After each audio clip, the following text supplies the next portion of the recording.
Part میں پڑھا کہ پرنٹ ہیلو ورلڈ کس طرح کرنا ہے اور کمنٹس کے بارے میں پڑھے. تو اس لیکچر میں ہم ویریبل کے بارے میں پڑھیں گے.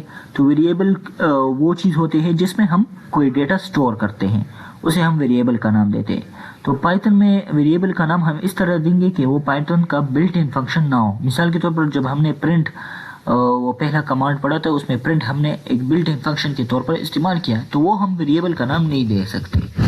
تو let's start with writing any variable.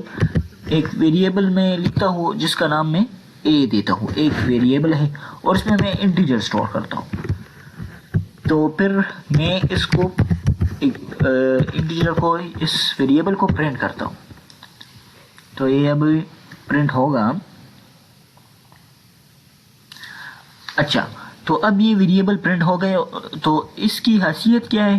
اس کی حیثیت یہ ہے کہ ہم اس میں مختلف ڈفرینٹ ڈیٹا ٹائپس یا ڈفرینٹ ڈیٹا سٹور کر سکتے ہیں. ہم آگے لسٹ کے بارے میں پڑھیں گے, ہم آگے ٹپل کے بارے میں پڑھیں گے. تو اس میں ہم ڈفرینٹ ڈیٹا ٹائپس میں سٹور کر سکتے ہیں. تو ویریبل ایکچولی کیا ہوتی ہے؟ ویریبل ایکچولی جس میں ہم کوئی ڈیٹا سٹور کر رہے تھے.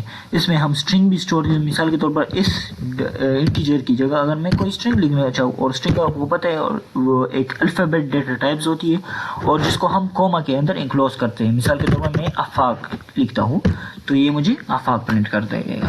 سملرلی ایک اندر ڈیٹا ٹائپ ہوتی ہے, ہم نے انٹیجر کے بارے میں پڑھا. انٹیجر کون سی ڈیٹا ٹائپ ہوتی ہے؟ Simple numbers 1 2 3 4 5. اینڈ الفابیٹس کے بارے میں پڑھا جس کو ہم اسٹرنگ کہتے ہیں پائتھن کے کیس میں, اور جس کو ہم کوماس میں انکلوز کرتے ہیں. ابھی فلوٹ ڈیٹا ٹائپ, فلوٹ میں پوائنٹس جو پوائنٹس میں ہوتے ہیں اسے ہم فلوٹ ڈیٹا ٹائپ کہتے ہیں.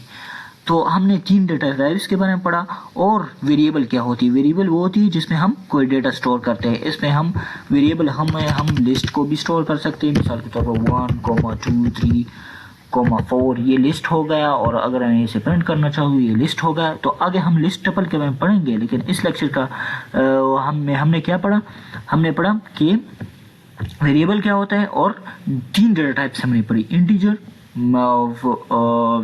وہ دوسری فلوٹ, اور تیسری اسٹرنگ, اور اس کو ہم کس طرح لکھتے ہیں.